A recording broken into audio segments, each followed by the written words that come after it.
Hello humans, hello humans. Much later, still in the 26th. Yeah, man, still Friday 26. Much later in the day, heading back outland or outbound now. So, they're gonna Boris is doing okay. He's very much at risk still. The poison has probably left his body, come pretty completely. Like he does not appear to be having any internal bleeding at all, but I had to leave him hospitalized. He's got to stay there for several days to get rehydrated and then to be able to figure out which of these types of chemicals he will respond to, that to stimulate appetite.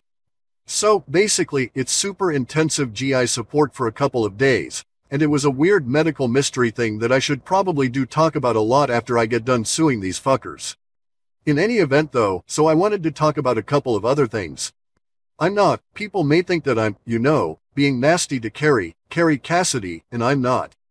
I'm just, I just don't like people that are that. I don't like discussions that are that casual about technical issues that they stray over into absolute fantasy, and that's what a lot of Carrie's technical discussions end up being, is a fantastic voyage kind of thing, right? She thinks AI can float through the air and attach to a human. Anyway though, so I'm not really. I like Carrie's spirit. I like the fact that she's fierce and that she, supports herself and so on, sports her position. Even though she's not technically astute to be able to, in my opinion, effectively evaluate that position that she's taken. So, what I want to talk about though was, for a moment I want to go and divert and talk about this guy Jeff Berwick. Okay. Jeff is a sort of a weird character. He's gotta like everybody.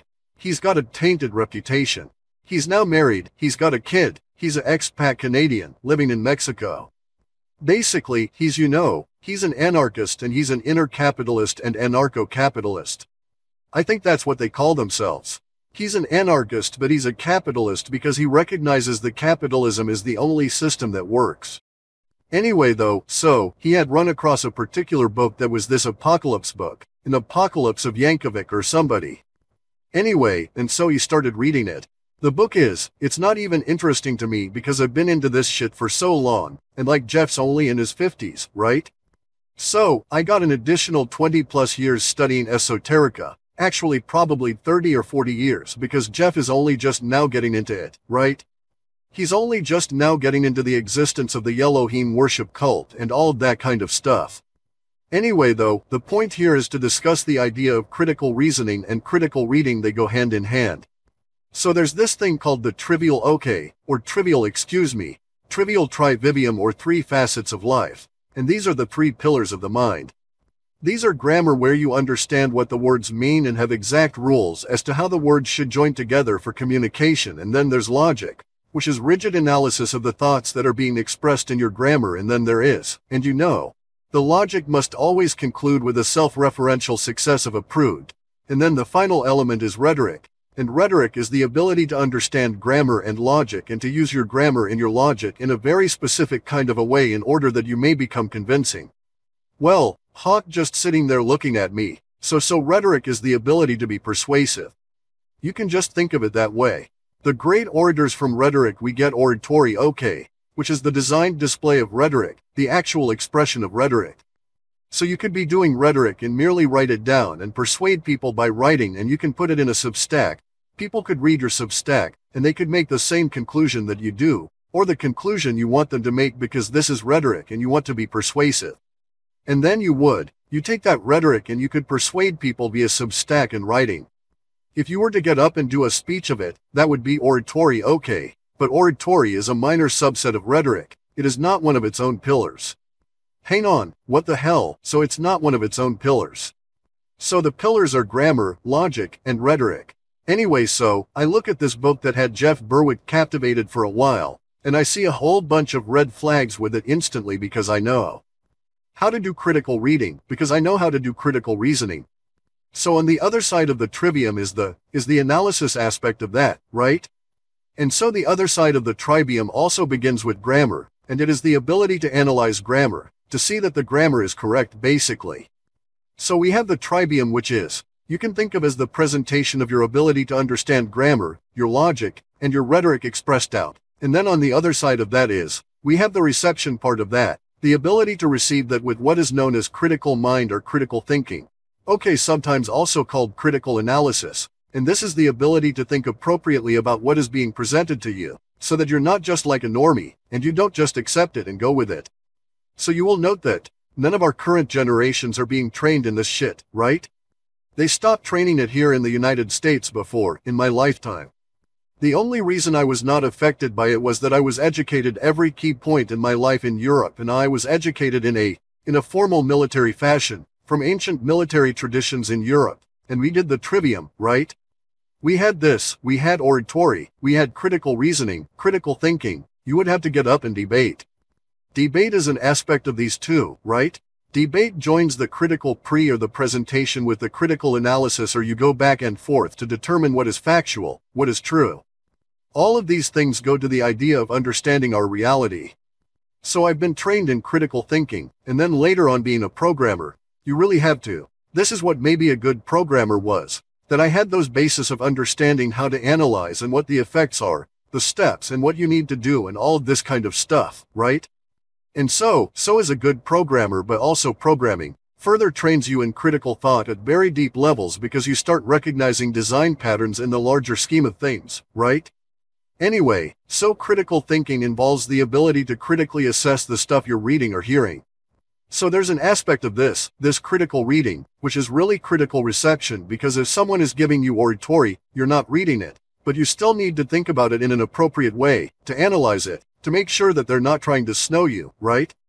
And so I am what is known as a critical thinker, and I'm also very critical of the information that I keep receiving from a lot of people because it's basically bogus, but because it doesn't pass the analytical part of the experience here with the Tribune, right?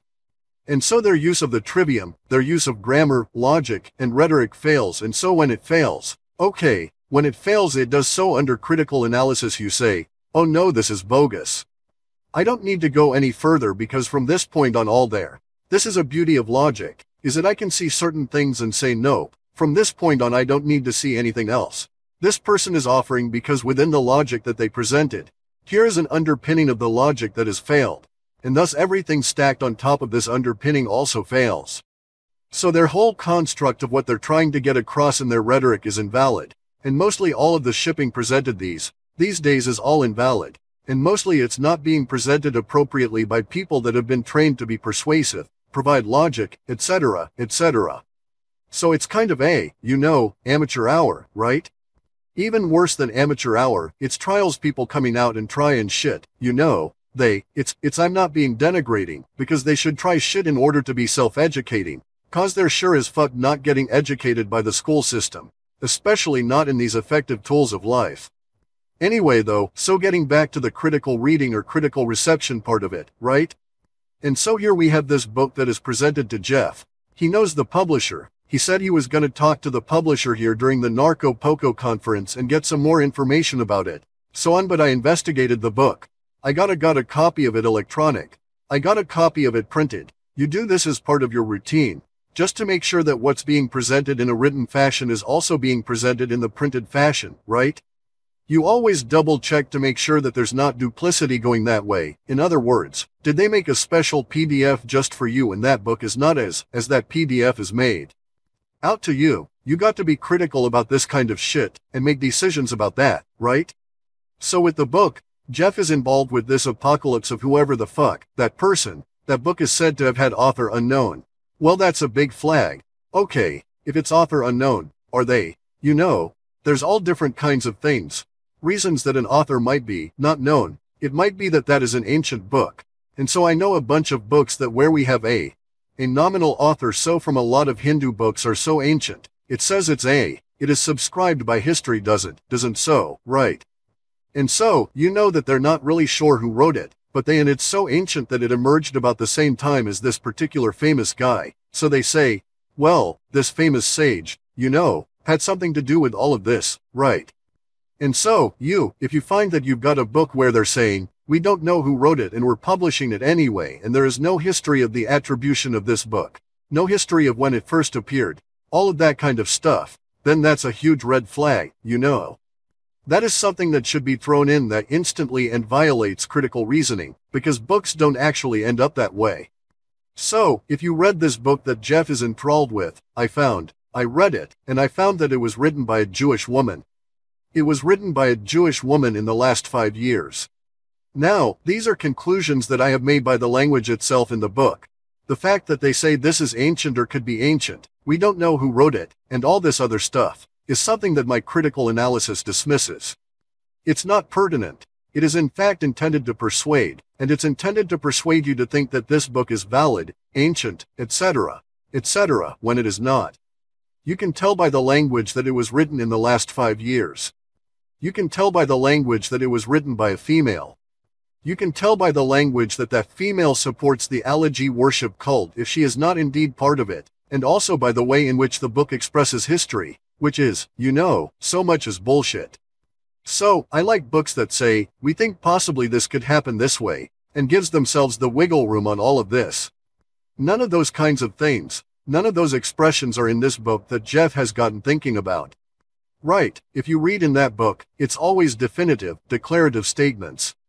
The Atlanteans were like this. The people from Atlantis once like, how the fuck do you know, right? They want you to think that the person that wrote that book was concurrent with Atlantis, and may have been concurrent with Atlantis, but if that were the case, then the book would have to be older than 7 or 10,000 years, and you would see that all of the various different attributes of ancient books would also be here, and you see none of those, okay. So, someone's making a shitload of money off this book. It all goes back to this individual woman out of some place in Florida. She's the publisher. If you go look at the publishing house and track her down, or track it down, you find out it's a single person operation. Well, that itself is another red flag, right? This kind of so. I do not think that the woman who published it is the author and is the promoter of it. I think that there are more people involved with it. My conclusion in this whole situation, I have no definitive knowledge of this. I took it so far and said, okay, these are my conclusions. I need not pursue this any further. I read the first, I think maybe in the first 6 pages of the book, not its little introduction, in the first 6 pages of the book. I found that several of the pillars, several of its assumptions that it's stating are not valid, so I dismissed everything else that was in that book. It was there to present a particular idea, to present a particular mindset, to come up with a particular philosophy that they want you to adopt, and they're doing it in such a way that they're basically, this book is designed for non-critical thinking normies that won't examine the source of the material itself. This is what irritates all the people that I get into religious discussions with, because I always go back to the original source, or as close as we can get it. So, getting involved with discussions with the Jews, or Christians, and stuff, it's like, no, guy, you can't make that statement that such and such is true, Deuteronomy does not say that. Let's go look at the original source, and in Deuteronomy, it says the gods were given tribes. The earth was split up among the gods, and that Yahweh was given no land, but he was given this tribe, the essence, as his turd, and there he then thereafter, because this is the way these people work. He said about conquering territory, and taking over territory in these proxy wars, using his seams that later on become the Judans. But if you go all the way back to Deuteronomy and many, but the different Torahs, because there's like 1,000 different versions of the Torah itself, over time, and the ship was not codified until the 1300s, right? But anyway, so you go and you look at all of this stuff, and you find out that, the Deuteronomy is, 32, in the first 8 through 12 or 15 or something, is not as it said in the Bible. Right, this is all designed to create an illusion. All of these illusions are falling off now, as more and more people like myself come back and say, no, let's look at the original source material. You people are full of shit about this idea, you got to really re-examine it.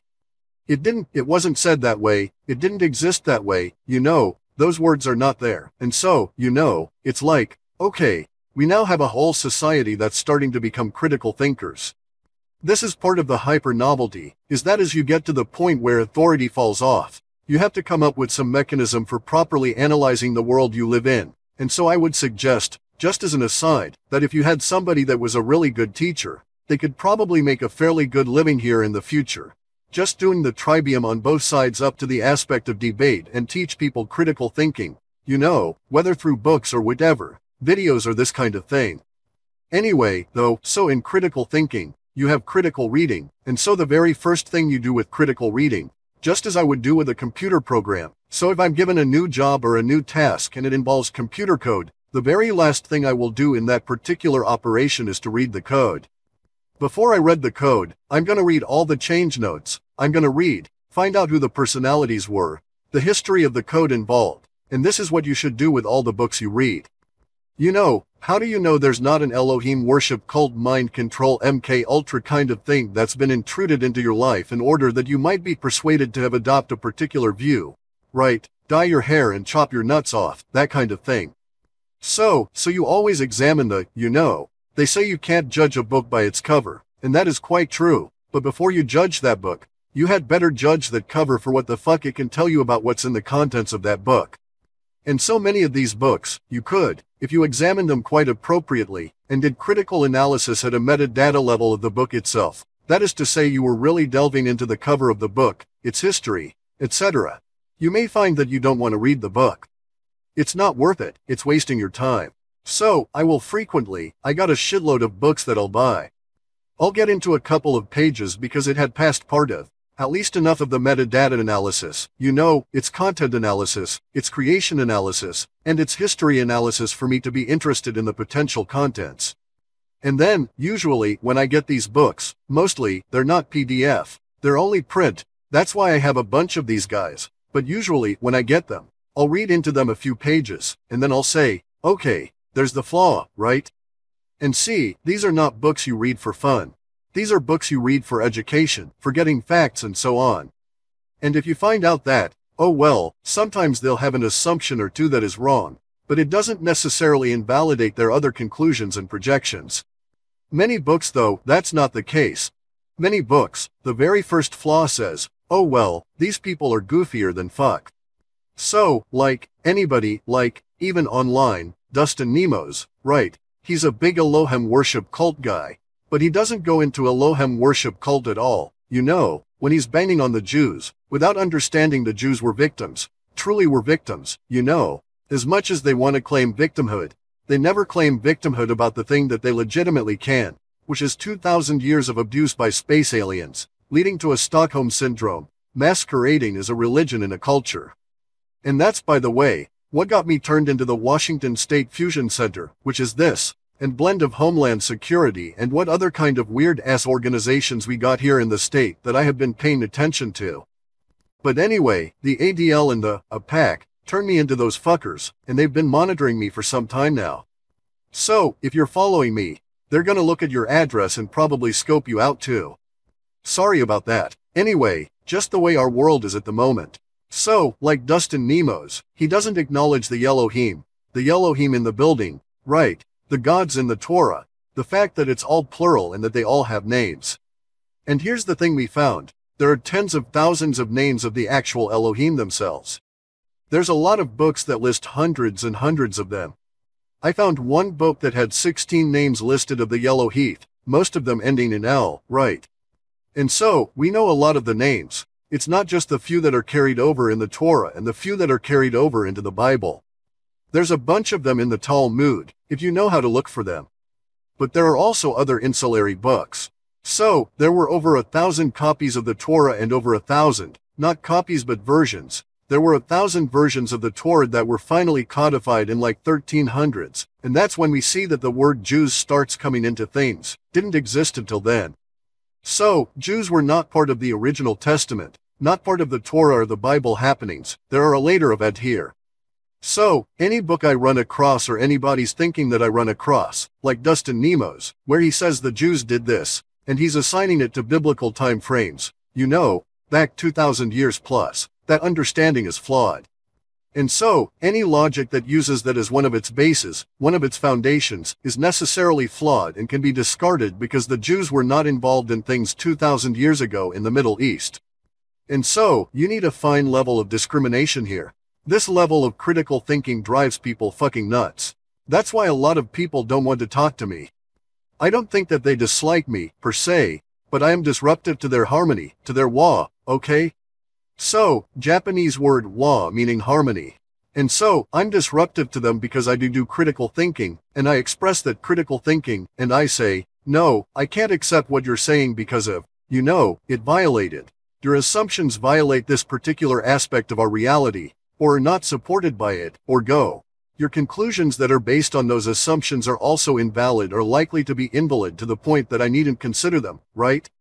It's just no point, and a waste of my time, so that's a good part of critical thinking. A good part of critical reading or critical acceptance is that you don't get into these things where you waste your time on this stuff. You get so far and you just throw it away, okay? This guy has failed on these past 5 assumptions that aren't valid, so why should I read for a 6th? If the other 5 aren't there, then none of the conclusions will be valid. And so that's what you need to do, in my opinion, in terms of reading all this new material, especially online. And so I can read vast quantities. I have a software program that also aids me because it aids me to read on computer screens up to 2,000 words a minute or higher, really. If I want to set it that way, I usually run at 2,200 words a minute. But as soon as I get to so, I can go really quick to the point where I say nope, that conclusion is invalid. Throw this thing out, not worth pursuing this PDF, right? And off I go. So, in my opinion, that book that Jeff got hold of, he fell for it, okay? Because he doesn't do critical reading. Because he was never trained in it, he accepted it without analyzing the cover, and so he didn't know what he was getting into. And so he assumed when he got into it that it was as presented, with this weird-ass old or modern form of an old language. So it is written as though it could be ancient, but the writing and the expression of that, as though it could be ancient, is not due to translation but due to a deliberate artifice. They were attempting to make this book sound as though it could be really, really old, but the way they use the language, the grammar which I can analyze, and the vocabulary and the lexical construction of it tells me it was written in the last 5 years. Maybe it was written slightly before that and tightened up and published in the last 5 years, something along those lines, but it's a modern book. I can also tell by the way the language is used that it was a feminine mind that wrote it. Sometimes, homosexuals will have a feminine mind expression when they write, and so you couldn't 100% for sure say it wasn't written by a male homosexual, but it sure reads feminine. So it's my assumption it was written by a woman, especially since there's this single woman operation that is behind the publication of it all. Anyway, though, it's a bogus book, a bunch of horseshit, left out so much, included so much weird stuff, not even worth reading, not even particularly good philosophy, very much pablum, and does not relate to our real-world experience, especially doesn't relate to the real-world experience that we're going to be encountering in our near future here as we shift out of these feminine energies into a much more masculine-dominated reality as we get out from underneath the Elohim worship cult and their 8 genders and they're attempting to destroy the society by queering everything. That's gonna take, you know what they say, BDE, big dick energy. So you're gonna have to have testosterone, and we're gonna have to just do this stuff, and we're starting to write, no more bullshit. I'm just not gonna take it. I'm just gonna push back on those weird-ass assumptions and stuff that you're spouting out, and this means, of course, that my interactions with most people are gonna be not too pleasant for me or them because of this point of contention, and it's gonna get increasingly worse as we go further into hypernovelty. So when you get a book like that, you first examine the cover, you know. What can you tell about the contents by examining who published it, who theoretically wrote it? Can you validate that, all of this kind of stuff? It only takes you a few minutes. You get very practiced at this, so you can analyze books very quickly. That's something else that pisses people off when you know, like Carrie Cassidy says yada yada yada, you know. I've got all these drawings, and I've got a whistleblower, William Tompkins, and he worked for 40 years for the secret space program, and all of that. It's like, no, Carrie, that's all lies. None of that is true. Can we move on, or do you want to try and defend this guy? She doesn't defend him. She just keeps restating her position that he's a whistleblower and has authority, but she never defends him, right? Same thing with her whistleblower, Mark Richards. She doesn't really defend him. She just keeps restating that you can believe it or not, but that's her belief, and she's putting it out there, and it's like, okay. Carrie, we don't believe it. We hear you believe it, and that denigrates our opinion of your ability to provide information because we know you're providing bullshit from this Mark Richards guy and also from William Tompkins. Now, as Jay Widener had noted on the show the other day when he was irritating Carrie, and she was irritating him back, he had noted that he had spent maybe 300 hours with William Tompkins and became convinced the guy was a liar. I can get to that point really fucking quick because of my ability to do this critical analysis, right? Because of the fact I've been trained in it, and then I was trained, as I say, by the nature of my work, And it's that level of stuff that allows me to go in to be a change agent. So I can go into an organization, see who the fucktards are, see who needs to be fired or move themselves out, and also what the circumstances are that these people are operating on. And then I can go down into the technical stuff that they think they can accomplish, and I can show them by the technical specifications that what they think they can get out of this won't happen, and it was because they were not reading this stuff correctly. So, critical reading helps you in your job. It helps you in your life, you know, and it certainly helps you make your way through a lot of this stuff that we're in here now. Now, I wish I had my critical reading stuff on when I first came in contact with these CBDs, and I would have investigated what was actually in the fuckers. It was a long chain of circumstances that led to me accidentally poisoning my dog here for the last couple of years with this CBD product as well. I'll explain when we get into forming the lawsuit and doing the AI discussions.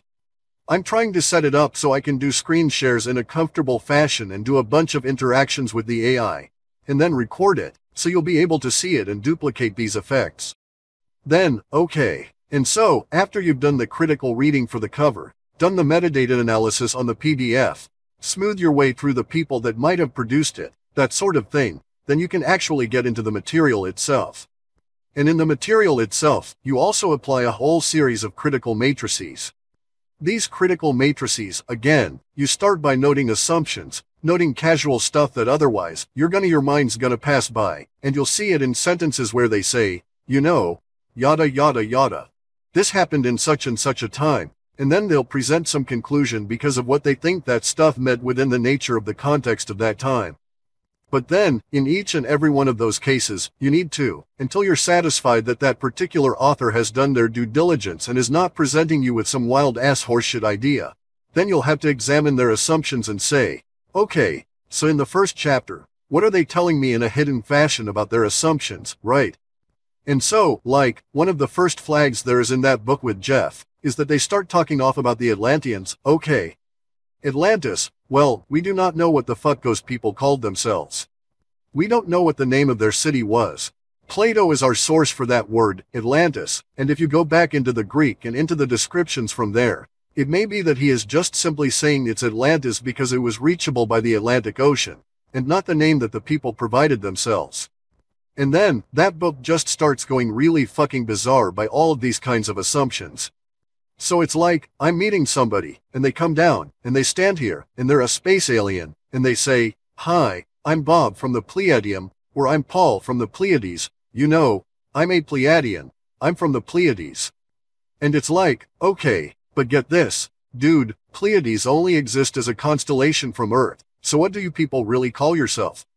What's the name of your planet? So someone doing that, they're not going to know your frame of reference and come in and slot themselves into your frame of reference and respond with that frame of reference. So, someone, you may well meet a space alien, and therefore, they say they are from the AETD, however you want to pronounce it, planet. That's what they call their planet, and that their planet is in such and such, and they would have to describe to you where it is relative to Earth because the Pleiades as a constellation is 110 parsecs thick, so it involves many different star systems that are all seen from our perspective as being interjoined and connected. But if you were in any of those star systems, you're not going to see yourself interjoined or connected with them. So, if you were to get in your spaceship and you were to go to one of these planets and you hop out, you're gonna say, hey, I'm from Earth.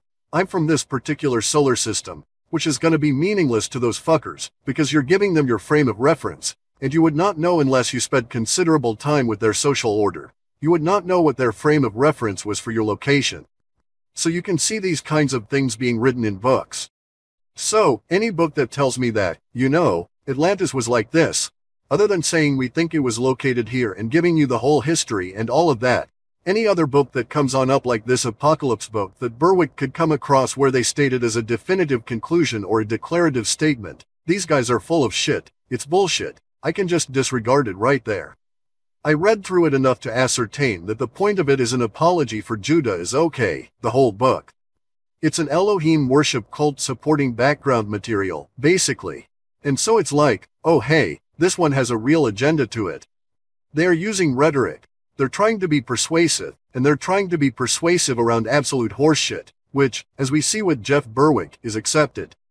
You know, so the way that they put it out, Jeff Berwick accepted that. He doesn't read critically. He's a normie in that regard, right? He may think of himself as awake, but he does not operate in a critical mind.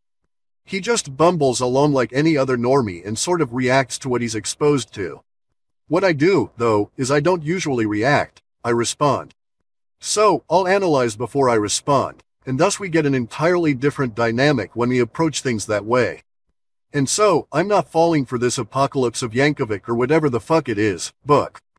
I mean, it's it's a made-up name, made-up word, or whatever.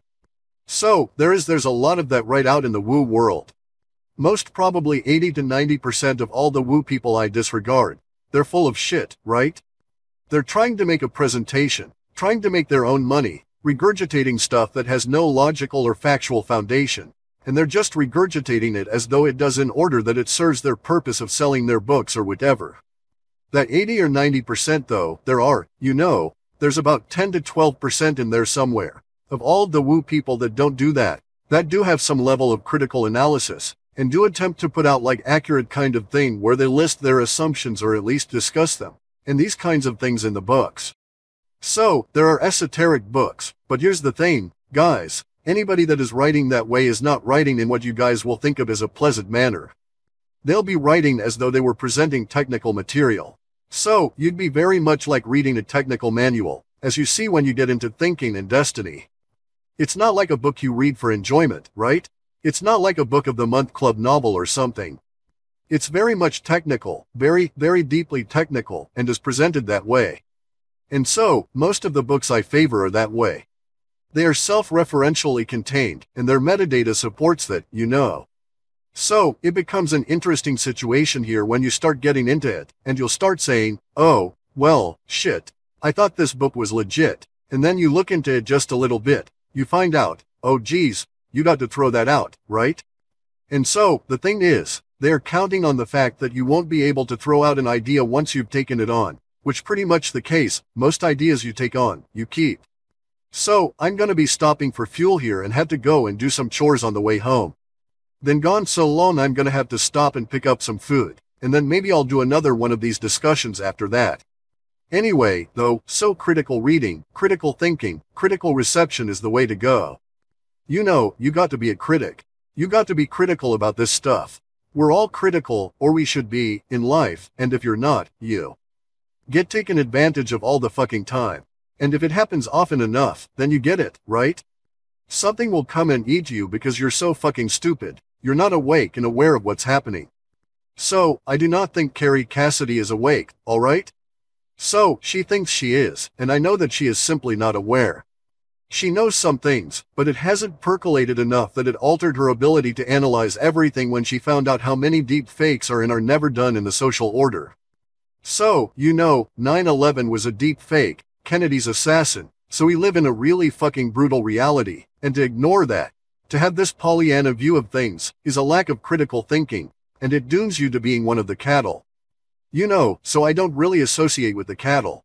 I can't stand to talk to the normies. Usually, I get into trouble talking with the normies. I had to talk with normies at the vet here, at the emergency vet in the vet hospital, and it can be quite the chore to communicate effectively to people that are operating in that narrow dial because they just don't really accept and don't really know what the fuck you're talking about, and it causes them hardship to even try and think about it. Anyway, guys, I gotta shut this off. Work on critical thinking, and look it up, Look up Trivium and how it works, and get books on it and read it. Anyway, talk to you later.